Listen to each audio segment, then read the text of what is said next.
kita lihat, okey, untuk revision bab 1. Kamu tengok mind map sahaja dulu. Okey, kamu tengok mind map. Okey, iaitu bab 1 Kerajaan Alam Melayu. So, Kerajaan Alam Melayu, kalau kamu lihat di sini, dia berkaitan dengan, okey, pertama sekali tentang konsep alam Melayu. Di mana konsep alam Melayu ni maknanya dia cerita tentang, okey, alam Melayu, iaitu, okey, seperti, okey, soalan, okey, geografi ni. Okey, konsep alam Melayu dari sudut geografi, dari sudut bahasa dan juga dari sudut budaya. Di mana kalau kita lihat dari sudut geografi, ada beberapa tokoh seperti Datuk Dr. Nik Hassan Suhaimi, okey, Abdul Hadi Haji Hassan, okey, Tan Sri Datuk Pendeta Dr. Ismail Hussein, Alfred Russel Wallace dan juga Ding Chu Meng. Okey, dia kata, okey, macam contoh Dr. Nik Hassan Suhaimi. Dia kata, alam Melayu ni daripada mana? Daripada Madagaskar sampai ke Taiwan. Abdul Hadi Haji Hassan kata apa? Okey, daripada selatan Thailand. Ha? Ha? Ha? Baik, selatan. Ha? Dengar. Okey, daripada selatan Thailand sampailah ke kawasan Semenanjung Tanah Melayu. Okey, begitu juga Dr. Ismail Hussein. So, dia ada kawasan-kawasan dia. Kemudian, kalau daripada sudut bahasa, iaitu kita tahu bahawa alam Melayu ni kebanyakan kawasan menggunakan bahasa Melayu sebagai bahasa yang serukun, okey, dan itu ditunjukkan dengan persamaan sebutan-sebutan bunyi seperti, okey, empat, okey, bahasa Jawa papat, kemudian ada pat sahaja, dalam Tagalog pun, okey, apat. Jadi lambat dah kita nak. Okey, baik. Okey. Dan okey, Dr. Asma Haji Omar, dia kata tentang, okey, persamaan bahasa Melayu itu, dan juga Sultan Takdir Ali Jahbana, dia kata bahasa Melayu itu, okey, banyak digunakan kerana apa? Kerana sifat bahasa Melayu itu yang mudah dipelajari, dan juga bahasa Melayu itu, okey, sifat orang Melayu yang suka berdagang, okey, dan berlayar menyebabkan bahasa Melayu itu tersebar. Kemudian dari sudut budaya, okey, budaya serupun, bahasa dan tulisan, persuratan, okey, kesenian seperti seni menempa, okey, peralatan tembaga, okey, dan juga kepercayaan dan adat. So, itu dari sudut budaya. Kemudian kamu mempelajari pula tentang kewujudan kerajaan alam Melayu. Seperti ada 7 kerajaan alam Melayu yang kita belajar: Funan, Champa, Sriwijaya, Angkor, Majapahit, Kedah Tua dan juga Gangga Negara. Dan kerajaan alam Melayu yang masyhur kita lihat daripada sini iaitu, okey, tentang pemerintahan bagi setiap kerajaan tu. Okey, Funan, kita tahu contoh Funan pemerintahan dia. Funan dimulakan oleh okey, iaitu Kurung Benam. Kurung Benam ke? Bukan. Kaundinya. Okey, diasaskan oleh Kaundinya dan juga mencapai kecemerlangan semasa pemerintahan Fan Shibman. Gitu. So, nama-nama tokoh tu penting. Nama-nama tokoh itu penting. Dan pelabuhan-pelabuhannya. Serta kalau kita lihat kerajaan-kerajaan alam Melayu dan kerajaan luar yang sezaman. Seperti kalau abad pertama, okey, Funan dengan dinasti Han, Empayar Kushan, Parsi dan juga Rom. Kalau abad ke-9 iaitu Angkor, Champa dan Sriwijaya. So, ada okey, kerajaan seperti dinasti Tang, kerajaan Chola, Abbasiyah dan juga Empayar Byzantine. Dan juga, okey, pada abad ke-14 kita ada Angkor, Champa dan juga Majapahit. So, kerajaan sezaman dengannya ialah Empayar Mongol, Kesultanan Delhi dan juga kerajaan Turki Uthmaniyah. Dan bentuk hubungan pula, okey, antara kerajaan ini ada 3 bentuk hubungan, iaitu hubungan perdagangan, okey, hubungan keagamaan dan hubungan diplomatik. Di mana kalau hubungan perdagangan merujuk kepada, okey, kedudukan strategik kerajaan alam Melayu ni, kekayaan hasil bumi. Kerajaan alam Melayu ni yang banyak rempah ratus, okey, hasil bumi dan sebagainya. Hubungan keagamaan seperti okey, hubungan agama Hindu, okey, penyebaran agama Buddha dan juga agama Islam. Dan hubungan diplomatik iaitu berkaitan dengan untuk mengeratkan persahabatan, mengukuhkan perdagangan, mengeratkan hubungan keagamaan. Jadi, inilah sebenarnya perkara-perkara yang yang kamu pelajari dalam bab 1. Cikgu, nampak macam banyak, cikgu. Nampak macam banyak, kan? Tapi sebenarnya tidaklah sebanyak yang kamu sangkakan. Okey. Jadi, jangan risau. Baik. Paling penting, selepas kamu buat sedikit ulang kaji itu, baru kamu pergi kepada soalan. Iaitu soalan seperti yang telah cikgu kongsikan dengan kamu semalam. Okey. Jadi kita akan mulakan perbincangan soalan ini. Baik. Untuk soalan ini. Okey. Untuk soalan objektif. Macam mana nak jawab soalan objektif? Kebanyakan pelajar akan kata apa? Alah cikgu, bulat-bulat je cikgu. Kan. Kalau agak-agak susah, tembak je lah. Okey. Baik. Cikgu nak tanya. Berapa ramai kat sini yang telah pun print out soalan ini? Ada yang belum print out tak? Ataupun mungkin just download saja ke, so dia tak print ke? Okey. Semua dah download Semua dah download soalan-soalan ni? Dan semua dah pun print out ke? Nak tanya dulu ni. Dah print out ke belum? Okey, baik, bagus Muana. Udah, bagus Alif. Okey, baik. So, bagus. Okey, belum. Tak apa Muana. Nanti buat Tak cukup. Okey Rifa, tak apa, it's okay. Kalau kamu boleh edit, okey, dalam PDF, kalau kamu boleh tanda dalam PDF pun tak ada masalah. Tak perlu print pun. Baik, kalau yang belum print tak apa. Lepas kelas, okey, kamu boleh print dan buat balik dan tonton video kelas ni. Supaya kamu dapat belajar cara-cara bagaimana untuk menjawab soalan objektif. Baik. Kebanyakan pelajar, jom kita mulakan. Baik. Ini bayangkan sekarang ni kamu bayangkan kamu dalam peperiksaan. Okey, bayangkan kamu sekarang dalam peperiksaan. Baik, apa yang saya kena buat dalam peperiksaan itu? Okey, begini. Kebanyakan pelajar dia akan buat macam ni tau. Okey, dia akan baca. Baik, soalan nombor 1. Pernyataan berikut berkaitan dengan konsep alam Melayu, iaitu Kepulauan Melayu meliputi Tanah Melayu hingga Tenasserim dan Kepulauan Nicobar, Filipina, Papua New Guinea hingga ke Kepulauan Solomon. Baik. Pendapat tersebut dikemukakan oleh siapa Ni Hasan Suhaimi, Dr. Ding Chu Ming, Abdul Hadi Haji Hassan dan juga Alfred Russel Wallace. Baik. Baik. So, ada yang kata D. Baik. Tengok betul-betul adakah ini caranya kamu menjawab soalan objektif? Jangan buat macam baca je, kemudian nak tanda. Orang ikut apa yang cikgu buat. Iaitu cikgu buat macam mana? Tengok Pernyataan berikut berkaitan dengan konsep alam Melayu. Nampak tak cikgu contengkan tu? Bulatan tu. Baik.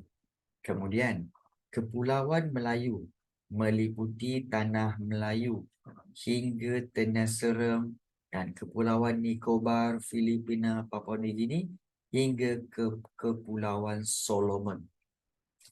Yang mula-mula dan yang last cikgu bulatkan. Pendapat tersebut dikemukakan oleh siapa? Baik, cikgu.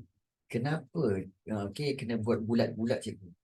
Kerana supaya kita tahu soalan tu nak apa. Jangan biarkan kertas soalan kamu bersih. Cantik je. No. Conteng. Dengan apa? Dengan bulat, mana-mana keywords. Ini dipanggil kata kunci soalan. Kata kunci soalan ialah apa? Oh, dia nak konsep alam Melayu, iaitu tanah Melayu hingga ke Kepulauan Solomon. Pendapat tersebut maknanya siapa yang beri pendapat itu?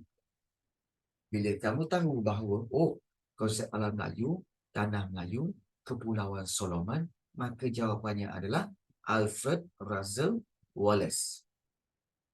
Nampak tak? Kalau kamu dah tahu itu. Pentingnya untuk kamu tandakan. Tandakan. Jadi soalan-soalan tu. Supaya kamu tahu kehendak soalan. Sebab korang ni lalai. Nanti main tembak je. So, bila kamu bulatkan, kamu sedar, oh, soalan ini nak ini. So, dia lagi jadi jelas. Faham? Faham ke tak faham ni? Korang ni. Faham ke tak faham? Faham, Rifah. Slow je, Rifah kata faham. Okay. Baik. Tak apa. Kepulauan Solomon. Kepulauan Solomon tu Papua New Guinea. Tak ada masalah. Tak ada masalah. Okay. Yang penting ada. Yang penting ada Mohana. Yang penting ada kedua-dua perkataan. Ya. Kenapa tiba-tiba cikgu? Siapa? Siapa Iki? Okay. Okay. Baik. Boleh kita teruskan soalan nombor 2? Baik. Soalan nombor 2. Istilah berikut mempunyai persamaan. Baik. Istilah berikut mempunyai persamaan dengan perkataan lima, iaitu limah. Limah. Baik. Okay. Apakah etnik di alam Melayu yang menuturkannya? Iaitu, adakah ianya Jawa, ataupun Tagalog, ataupun Melanau, ataupun Kadazan Dusun? Baik. Okey. Cikgu, saya tak tahu jawapan dia, cikgu. Saya tak tahu jawapan dia, cikgu. Macam mana ya, cikgu? Baik. Kalau tak tahu, kalau tengah buat latihan, tak tahu jawapan dia, takkan korang nak biar tak tahu? Tengoklah nota. Tiru. Tapi tu tiru, cikgu. Kalau dalam latihan, tiru tu bagus.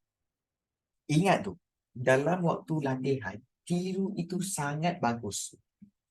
Dalam exam jangan. Dalam exam kau tanggunglah sendiri. Tapi dalam latihan, memang digalakkan tiru. Kenapa nak tiru, cikgu? Supaya kamu ingat. Supaya kamu ingat. Sebagai contoh, mungkin kamu tak ingat tentang limah semua kan? Okey, kamu ada nota ni yang telah cikgu berikan nota ni kan? Baik. So, kamu lihat, okey, contoh lima. Nampak tak? Perkataan lima dan lima. Lima tu daripada mana? Melanau. Nanti lupa. Oh, lima tu melanau. Oh, okey. Ada masalah? Tak ada. Tak ada masalah. Jadi sebab itu nombor 2 jawapannya adalah C. Melanau. Faham?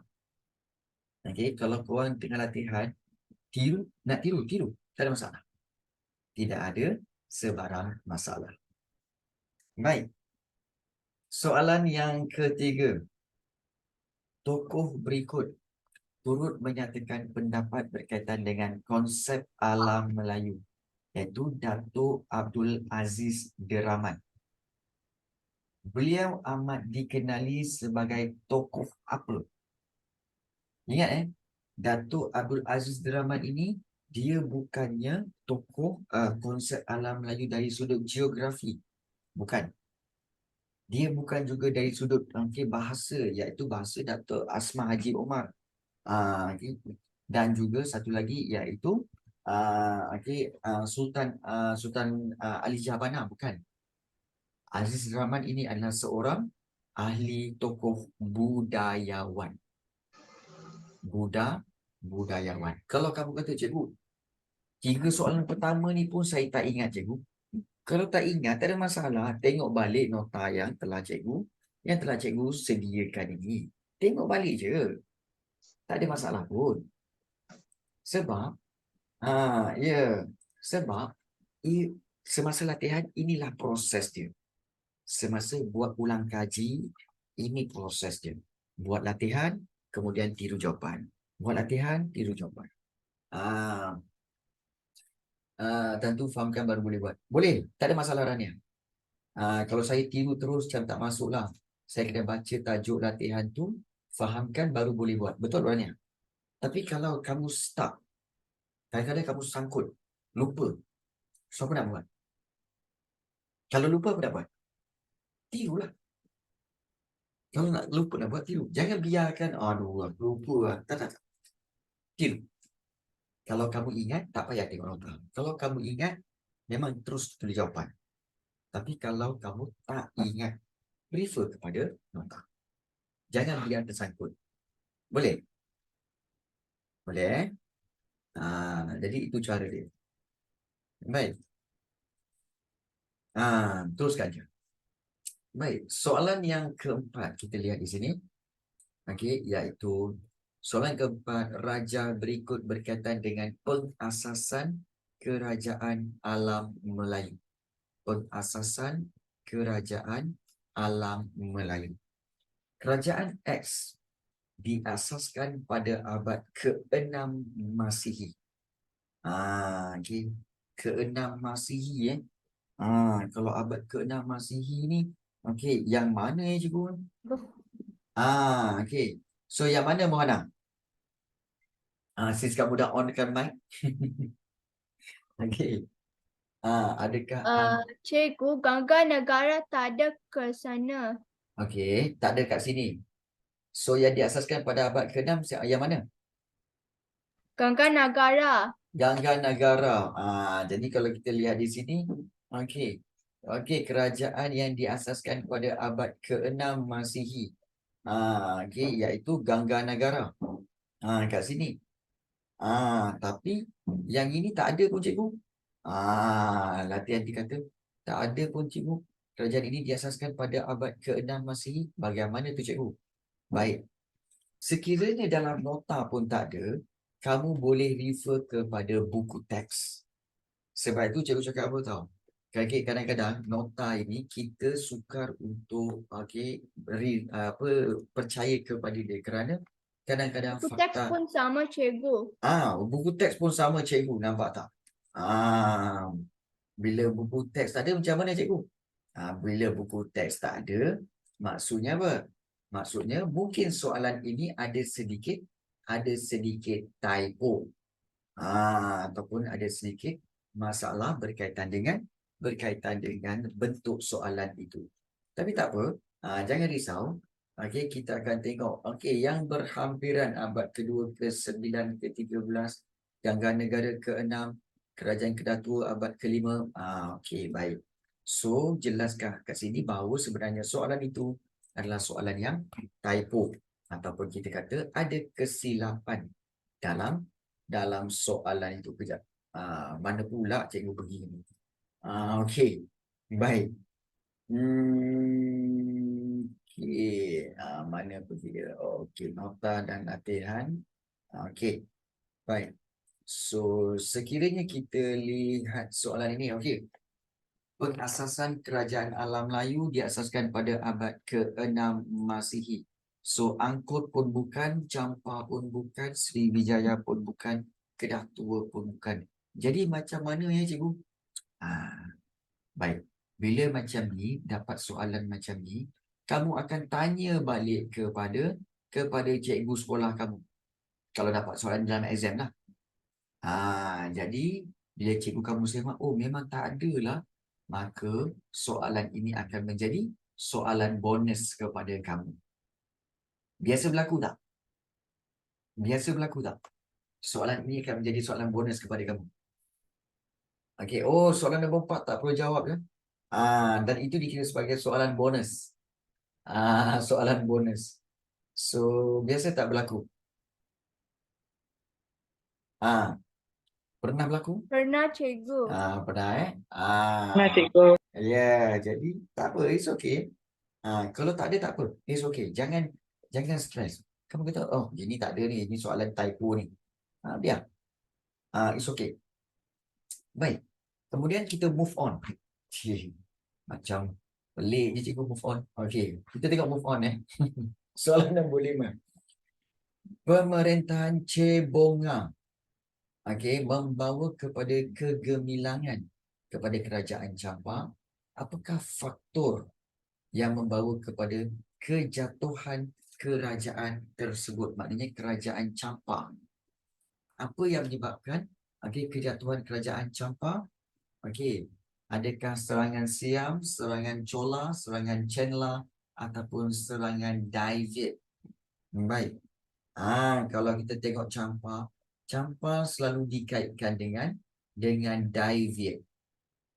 Selalu dikaitkan dengan David, iaitu serangan daripada David. Iaitu David ini sebenarnya yang telah membentuk negara Vietnam. Daripada perkataan David itulah menjadi Vietnam. Iaitu sebuah negara zaman sekarang. So itu soalan nombor 5. Soalan nombor 5. Jawapannya adalah D. Soalan nombor 6. Baik.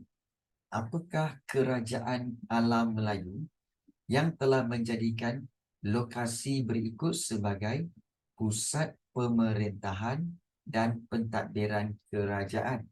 Iaitu Hari Haralaya. Kalau Hari Haralaya, tak lain tak bukan adalah adalah Champa. Champa ke? Dia dua je. Kalau tak Champa, Angkor. Kalau tak Champa, Angkor. Jadi jawapannya apa? Jawapannya adalah kerajaan Angkor. Ya, Angkor. Angkor sebenarnya. Ya. Baik. Kalau katakan, kalau kita lihat, Sriwijaya kat mana cikgu? Sriwijaya pusat pemerintahannya di Palembang. Pusat pemerintahan. Kalau Champa, Champa dan Funan. Ingat lagi tak? Champa dengan Funan. Siapa boleh bagi tahu? Champa dengan Indrapura. Thank you, Khalif. Indrapura. Dan juga untuk Funan, Viadapura. Viadapura. Viadapura. Bagus. Macam tu. Jadi Cikgu, Chenla dekat tu. Chenla dekat tu mana? Chenla. Chenla tu sebenarnya di atas kawasan daripada Laos. Chenla tu juga adalah kerajaan-kerajaan Chenla, iaitu kerajaan-kerajaan yang berhampiran dengan Laos. So kerajaan itu juga selalu juga melakukan serangan terhadap kerajaan-kerajaan bawahan seperti Angkor, seperti Funan. Itu serangan-serangan Chenla. Sama je lah. Dia orang ni dulu ada kerajaan-kerajaan kecil.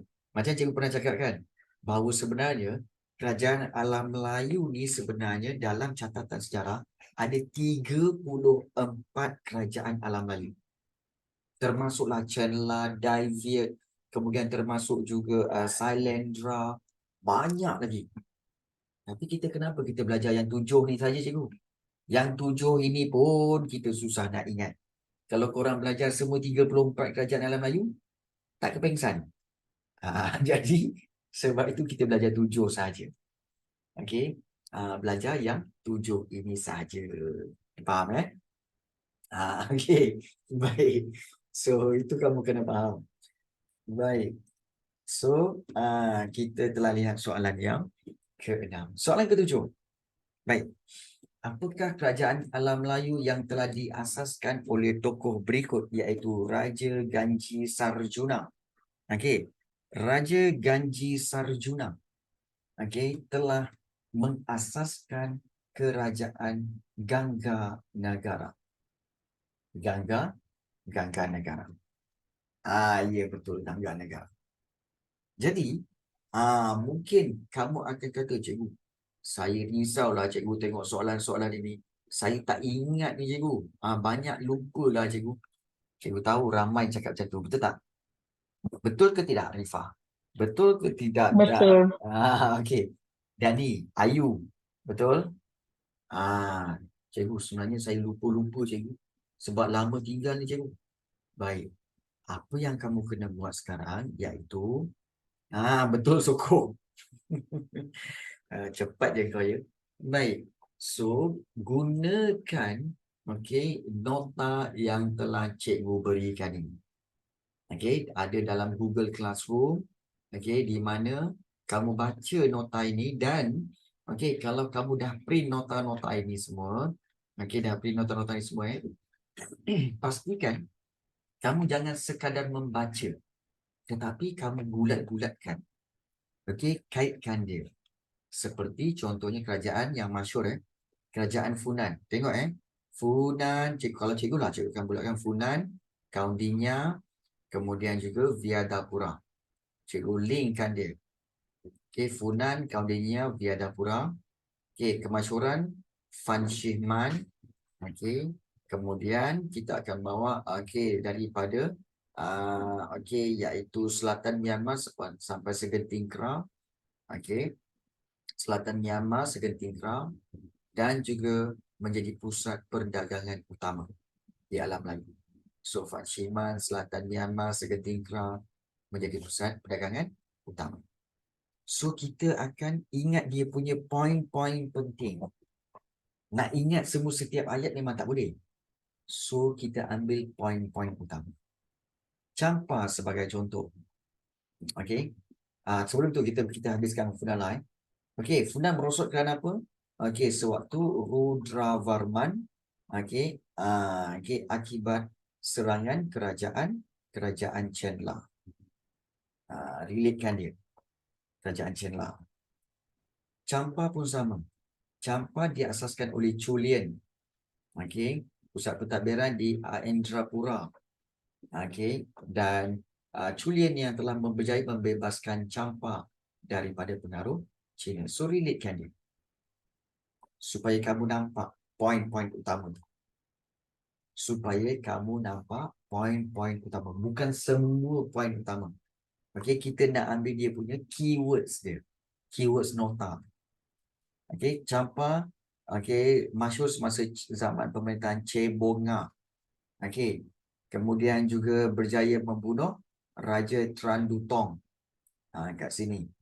Mendapat pengiktirafan daripada dinasti Ming. Macam tu. Nampak tak? Jadi kamu relatekan dia. Faham? Baru senang nak ingat. Baik. Kemerosotan Indravarman meninggal dunia. So, David melancarkan serangan, maka Campa telah ditawan oleh David. Macam tu. So, ingat dia punya poin-poin utama. Jadi, kamu masih ada masa lagi untuk kamu buat terhadap nota-nota ini. Ada masa lagi. So, sila buat. Perlahan-lahan. Sementara itu, kita sedang bincangkan soalan-soalan ini, tetapi cikgu akan membiarkan kamu jawab soalan nombor 8 sampai soalan nombor 15 ini sebab cikgu nak bukan 15, 20. Dan refer kepada buku nota sebab cikgu nak terus kepada perbincangan soalan yang korang selalu susah nak jawab. Itu soalan apa? Soalan struktur dan juga soalan esei. Nak mana dulu? Struktur ke esei? Mana dulu struktur ke esei? Okey, baik. Soalan esei. Baik. Korang tengok betul Sekiranya kamu diberikan soalan esei seperti ini kita baca soalan nombor 2. Kerajaan Alam Melayu telah mengadakan hubungan keagamaan dan diplomatik dengan kerajaan luar. Sama, cikgu akan bulatkan. Akan bulatkan soalan-soalan tu. Soalan A, jelaskan faktor penyebaran agama Hindu, Buddha dan Islam kepada kerajaan Alam Melayu. Tempat markah. Baik. Cikgu, kalau soalan esei 4 markah ni macam mana cikgu? Okey. Macam yang biasa cikgu ajar, tak ada strategi lain.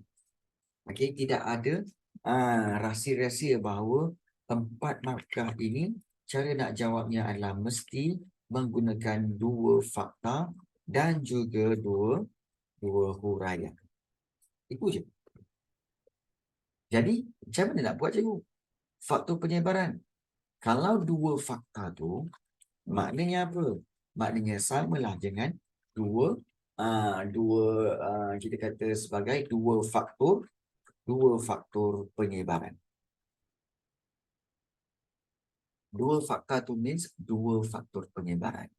So kamu berikanlah faktor penyebaran itu. So fakta yang pertama ataupun faktor penyebaran yang pertama. Okey, bagaimana tersebarnya agama Hindu, iaitu melalui apa? Iaitu peranan siapa? Iaitu peranan para pedagang. Betul? Peranan pedagang. Yang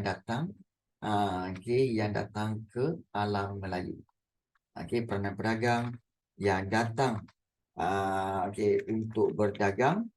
Kita buatlah ayat sikit. Di alam Melayu. Di alam Melayu.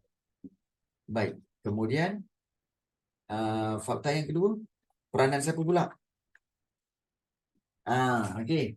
Selain daripada peranan pedagang, siapa lagi yang telah? Sikap terbuka penduduk alam Melayu. Sikap terbuka penduduk alam Melayu. Yang mana mereka menerima kedatangan agama itu. Baik. Cikgu, ini baru fakta. Huraian dia macam mana cikgu? Huraian dia ambil daripada fakta tadi. Sebagai contoh, kalau kita lihat fakta 1 kan. Berdagang ni di alam Melayu. So kita di bawah tu kita buat huraian dia. Huraian 1. So kita explainkan peranan pedagang yang datang untuk berdagang di alam Melayu. So kita nak explain apa cikgu? Kita explain lah bahawa pedagang ini menyebarkan menyebarkan agama sewaktu berniaga ataupun kita kata sewaktu berniaga di pelabuhan alam Melayu. Di pelabuhan alam Melayu. Macam tu je lah. So kita tak perlu nak huraikan lebih-lebih. Kita just cerita pedagang itu menyebarkan agama sewaktu berniaga. Sebab pedagang kan berniaga kan. Berniaga di alam Melayu. Baik. Kemudian sikap terbuka penduduk alam Melayu. Kita nak cerita apa cikgu sikap terbuka? So kita kata bahawa bahawa penduduk alam Melayu. Penduduk alam Melayu. Penduduk alam Melayu. Kenapa? Baik. Penduduk alam Melayu menerima kedatangan agama agama dengan tangan terbuka ataupun dengan hati yang terbuka. Bukan hati lah, dengan tangan terbuka. Jadi tidak ada penentangan terhadap kedatangan agama baru.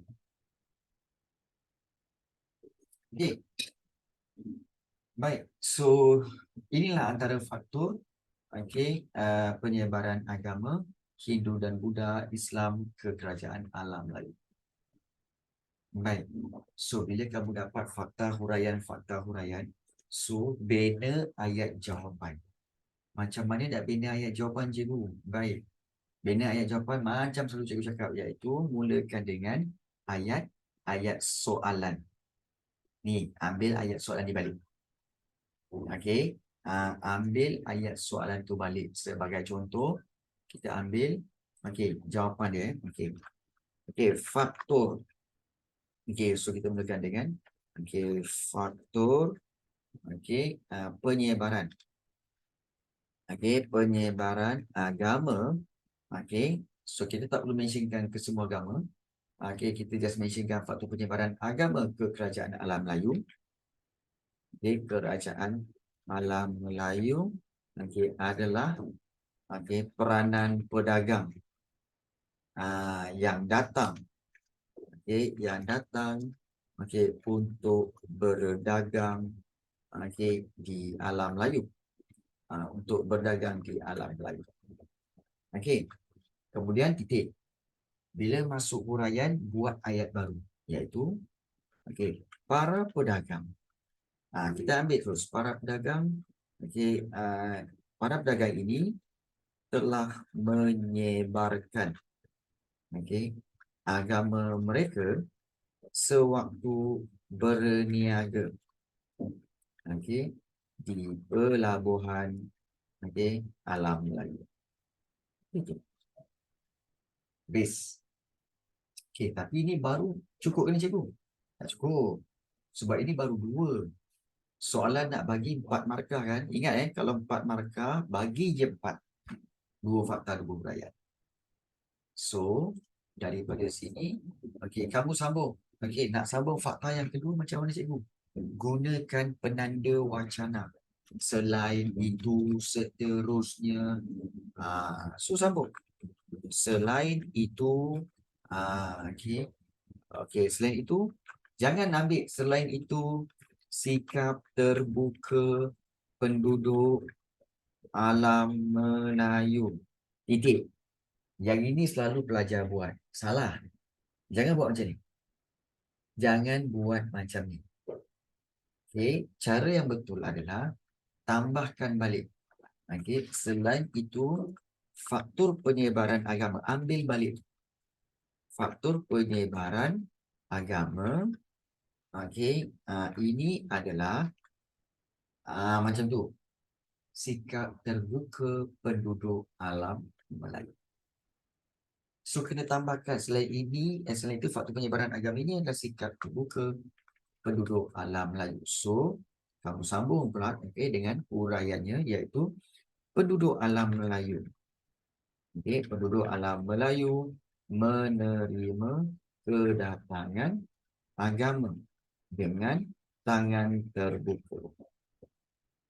Titik. Dan cukup untuk 4 markah. Faham? Faham ke tak faham ni? Faham. Faham dia nak ambil jawapan ni. Ambil jawapan So, kalau 4 markah, 4 markah lah. Kalau 3 markah, 3 markah lah. Kalau 3 markah, bagi 3. Contoh macam soalan yang B tu.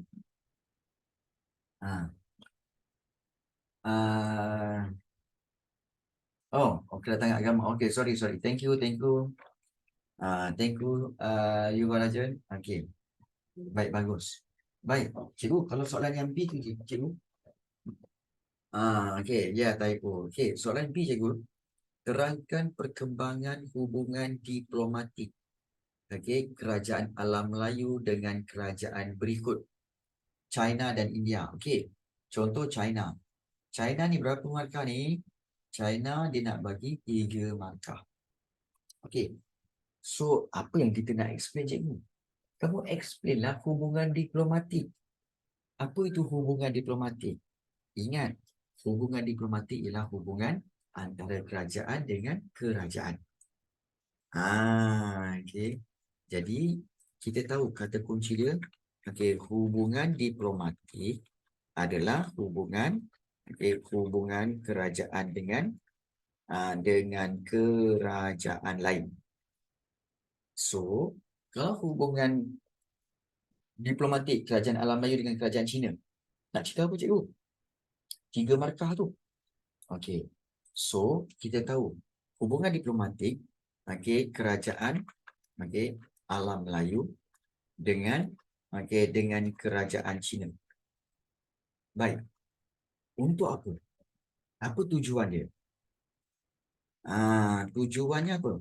Bantuan tentera. Ya, so dia nak 3 markah kan. So kamu boleh bagi, iaitu pertama untuk mendapatkan bantuan ketenteraan.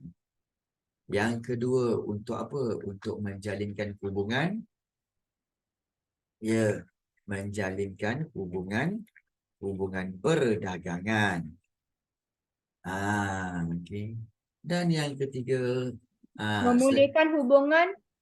boleh juga, okey, memulihkan ataupun juga sebenarnya, okey, selain pada perdagangan untuk menjalinkan hubungan, okey, iaitu persahabatan. Ya, betul.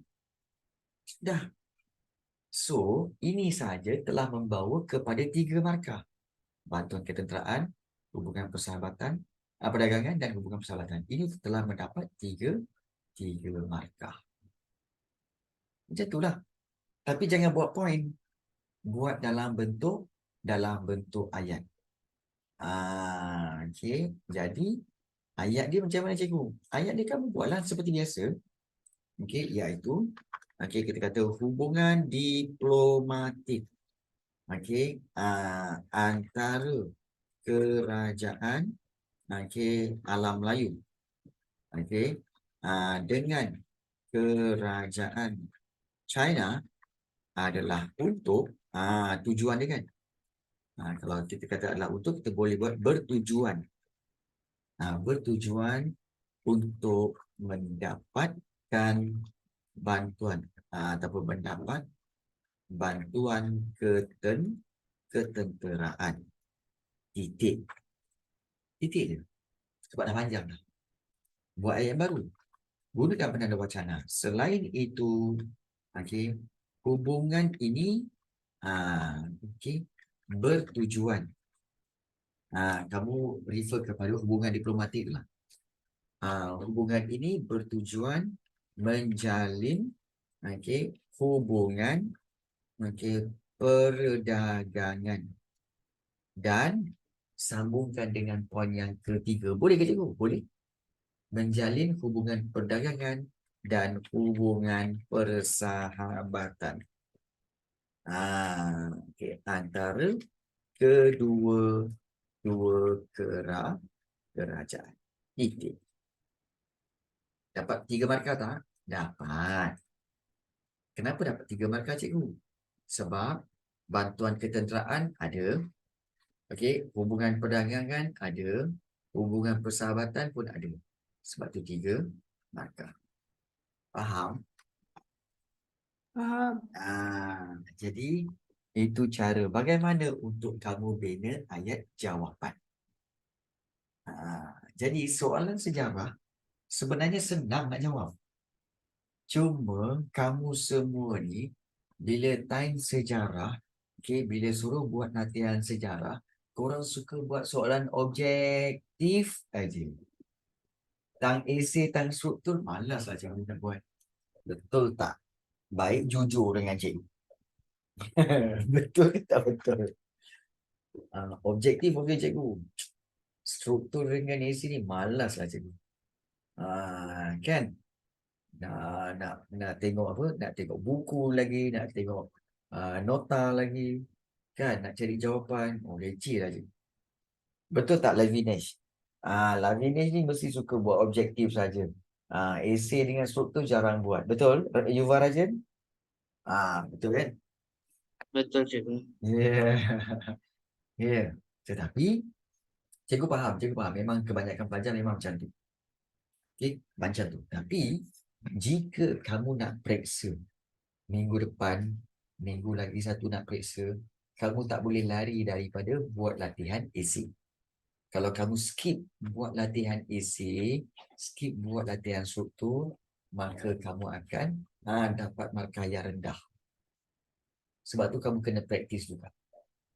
Ya, kena praktis. Jadi, cikgu harap kamu boleh praktis jawab soalan-soalan ini, okey, menggunakan ayat kamu sendiri. Okey, jawab je soalan objektif, soalan struktur apa semua. Okey, cikgu telah berikan cara-cara bagaimana untuk jawab.